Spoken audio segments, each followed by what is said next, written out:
Olá, hoje o tema do Conversa de Fato é economia. Aqui com a gente no estúdio móvel do Fato Online, o economista Roberto Padovani, do Banco Votorantim.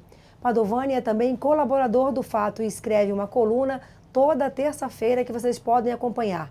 Ele está aqui para discutir com a gente o cenário atual da economia. Participa da entrevista a subeditora de economia, Regina Pires. Tudo bom, Padovani? Obrigado por ter aceitado o nosso convite. Tudo bem. Tudo jóia? Eu queria que você começasse fazendo uma avaliação. O que significa o corte de 70 bi anunciado na sexta-feira passada pelo governo? O país vai ter que parar? Bom, acho que vai ser um ajuste duro. A magnitude do corte é uma magnitude relevante. Acho que isso ajuda a construir reputação, que o governo está empenhado a alcançar a meta. Agora falta mais, né? Que a gente percebe que... Mais? Tem receitas superestimadas ainda. Eu acho que isso, em algum momento, ou você vai ter que arrumar receita extraordinária para encaixar no orçamento, ou você vai ter que cancelar a receita e cancelar a despesa. De qualquer forma, eu acho que a gente está mais próximo a cumprir ou chegar próximo da meta do que não cumprir. Eu acho que é um sinal importante. Faz sentido essa disputa que se criou entre 70 e 80 bilhões, faria muita diferença, que virou uma queda de braço entre planejamento e fazenda? O meu entendimento é que, quando você olha o orçamento, a gente calcula que tem ali quase 20 bilhões de receitas a mais. Estão se esperando um aumento real de arrecadação de 5%, o que não faz sentido.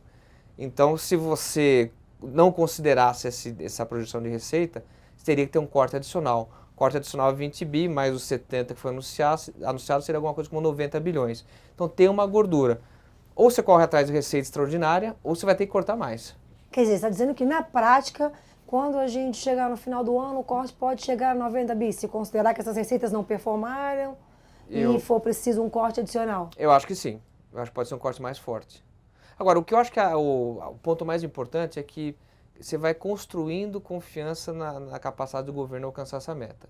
O que era muito baixo vem crescendo. Não sei se a gente cumpre ou não o 1,1 do PIB, mas a gente pode se aproximar muito disso. O mais importante é cravar uma meta ou adquirir essa confiança que você está falando? Eu acho que tem que mostrar que o governo está empenhado em alcançar a meta, porque talvez você consiga alcançar a meta esse ano, mas aí todo mundo vai olhar para 2016 se consegue de novo. E a gente sabe que tanto a meta do primário esse ano quanto do ano que vem são insuficientes para estabilizar a dívida. Portanto, você tem que mostrar um compromisso com uma dinâmica. Se o mercado confiar nesse compromisso, as coisas vão bem.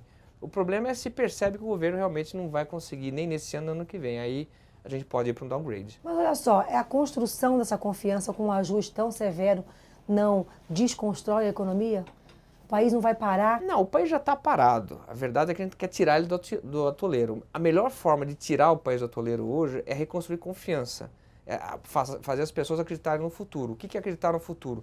Se olhar para 2016 e ver que você tem regras, que o país é estável, que você vai ter inflação baixa, que não vamos ter downgrade, aí você investe. Portanto, pode parecer paradoxal, mas o que vai tirar a gente dessa armadilha de baixo crescimento é justamente ter política responsável. Essas expectativas para 2016 não têm praticamente mudado, assim, pelo que mostra o Boletim Focus. Um crescimento ano que vem de 1%, uma inflação de 5,5%, mais ou menos. Isso é real ou o mercado realmente está esperando outros sinais para mudar a expectativa? Regina, ótima pergunta. A gente nota assim, uma resistência, no caso da inflação, no patamar de 5,5%, 5,6%, muito grande. Agora, quando você conversa com os economistas, de modo informal, o sentimento já está mudando. Tem muita gente boa dizendo o seguinte, olha, talvez a inflação fique abaixo de 5%.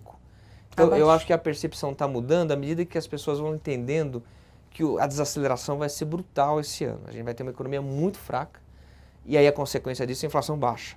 Mas eu acho que ainda precisa caminhar um pouco mais, ter mais informação sobre a atividade para que as pessoas, os analistas, mudem as projeções para 2016 e permitam o Banco Central parar esse ciclo de alta. A presidente Dilma fez exatamente o oposto do que ela disse na campanha eleitoral, ou seja, e ainda colocou no Ministério da Fazenda uma pessoa que tem no seu DNA essa questão do ajuste fiscal mais severo, um rigor com as contas públicas. Ainda precisa mais? Por que a dificuldade de construir essa credibilidade? Enfim, se a meta foi anunciada, as medidas foram anunciadas, estão sendo encaminhadas no Congresso. Tem uma coisa fascinante no Brasil, que não é a primeira vez que acontece, que a gente percebe que o ambiente econômico, o ambiente institucional, ele é mais importante que as opções pessoais do político, do presidente. Isso está muito claro, mas eu acho que a maior parte da sociedade não entendeu isso ainda. As pessoas associam as decisões de política, as opções pessoais de quem está no governo e não as necessidades institucionais.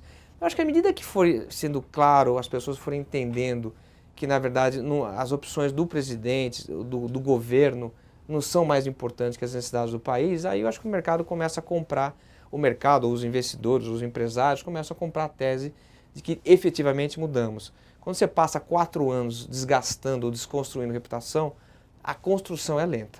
Pois é, então nesse seu cenário aí, 2015 está perdido. Em termos de considerando o crescimento? Olha, em termos de crescimento está perdido. A questão é saber qual o tamanho da recessão. Agora, 2015 vai ser um dos anos mais importantes da história recente, porque é onde estamos dando uma guinada. É onde a gente percebe que o Brasil tem futuro, que tem rumo, e é isso que vai fazer com que os investimentos voltem, por exemplo. É isso que vai permitir que as exportações reajam, que a indústria comece a respirar. Portanto, é um ano ruim, porque tem um custo alto, mas é um ano de reorientação de política que o país mostra ser um país estável, uma economia segura. É curioso, parece uma avaliação positiva de um cenário que é muito ruim, né? Eu acho que talvez seja uma coisa do mercado financeiro, a gente sempre está olhando para o futuro, né? Quer dizer, do ponto de vista da economia real, a coisa vai piorar ainda. Só que o que a gente está percebendo é que os sinais, a correção já está em rumo. Então, uma coisa é você ter um problema e não perceber correções. Uma coisa é ter um problema e perceber que você está mudando a orientação de política. A gente já percebe claramente a reorientação e a gente já permite comprar um cenário lá na frente um pouco melhor. Agora, para quem está no dia a dia, a gente não chegou no epicentro da crise, né? O desemprego vai aumentar mais, a economia vai ficar mais fraca. Portanto, eu acho que do ponto de vista nosso, do dia a dia, do cotidiano, a coisa vai piorar. Agora, os sinais que permitem a gente ler o futuro são bons. Mas aí um ponto crucial é se o mercado financeiro já está comprando, já começa a dar sinais de que compra essa tese está sendo vendida pelo governo, o setor produtivo não está. E o setor produtivo é essencial nesse momento. Tudo que o governo quer é deslanchar investimento. E aí, ele vai investir? Esse é assim, o grande risco é saber, é essa pergunta, como que é a confiança do empresário? Ele volta para investir ou não? Até agora os sinais são péssimos, mas quando você também, da mesma forma como você conversa com os analistas e eles começam a perceber uma inflação mais baixa, quando você conversa com os empresários, eles já começam a dar sinais de que acham que é um bom momento para investir no Brasil. Estão pensando realmente em comprar empresas, em fazer negócios, mas estão esperando. Esperando o quê? Esperando saber se, efetivamente mudou, o governo cumpre metas, é seguro, e aí eles vão investir. O que é importante é que a gente também no mercado já percebe essas conversas. A conversa de empresários, conversa de investimentos já é muito forte. Não é só dos chineses, não? Não, graças a Deus tem mais gente querendo comprar. O lado ruim é que tem muita gente querendo vender, isso é a parte problemática, mas isso mostra a pujança do setor privado no Brasil. O setor privado ele não está parado em 2015, ele está olhando o que ele pode ganhar em 2016, 2017, 2018. Então, se há um momento para se investir, é em momentos de crise, quando as coisas são baratas. E é esse movimento que está começando a acontecer. O recurso externo também está vindo. O Brasil ele começa a se ajustar, inclusive em dólar. Então, o Brasil está ficando barato não só para o investidor local, mas para o externo. Aí entra a história dos chineses, mas entra o interesse, por exemplo, dos europeus no Brasil. Então, o país é um país atrativo. Tem interesse? Já tem alguma sinalização nesse sentido? Eu acho que a gente talvez a gente vai passar por 3 momentos, assim. O primeiro momento era um susto, quer dizer, para onde vai esse país, a gente vai colapsar ou não vai, que tipo de coisa vai acontecer. Eu acho que essa primeira fase está acabada, assim, a gente percebeu que não vamos desaparecer do mapa? Não vamos desaparecer do mapa. A gente está no segundo capítulo agora, que não vamos desaparecer, mas vamos conseguir mudar o rumo, entrega a meta, o ministro tem sustentação, não tem. Confirmado isso, aí começa uma terceira fase, efetivamente comprar Brasil. Comprar título público, comprar empresa, comprar bolsa, aí eu acho que a gente pode ter uma retomada importante. E na sua avaliação, Levi, fica depois dessa queda de braço e esse racha, de certa forma, que foi demonstrado? Assim, o Levi, ele é, digamos, o patinho feio num governo petista, entendeu? Ele não é do grupo, ele não é do partido, ele assumiu uma função. E na semana passada ficou claro alguma divisão, algum incômodo de ambas as partes com isso, apesar do esforço do governo para mostrar que o Levi ainda tem respaldo. Você acha que o Levi fica ainda no governo? Vou dar uma resposta que não é intuitiva. Eu acho que a gente gasta muito tempo falando da Dilma, do Levi, usando nomes. O que está em jogo aqui não é o nome, eu não sei se o Levi fica ou não, mas a política econômica que ele pratica fica. Porque se essa política econômica não estiver em curso, o Brasil sofre um downgrade e aí não tem uma retomada em 2016, aí temos uma crise política. Os incentivos no Brasil são para que a gente corrija rumos. Quem vai guiar essa correção, para mim pouco importa. No caso é o Levi, espero que ele fique, mas certamente é uma política sólida, de reversão sólida. Você acha que o Palácio Planalto, a presidente, tem isso bem claro? Mas eu não tenho a menor dúvida. Eu acho que a gente tem um aprendizado aí já de quase 15 anos de que ser grau de investimento é uma coisa importante. Todos nós, como sociedade, políticos, empresários, investidores, a gente já entendeu o que é não ter grau de investimento. E isso está muito claro para todo mundo. Ok, obrigada, Roberto Padovani, pela sua presença aqui.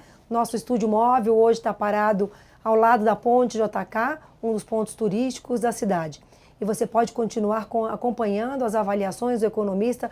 Toda terça-feira ele escreve no Fato Online, na editoria de economia. Tem muito mais informação para você aqui no portal. Dá uma clicada. Obrigada.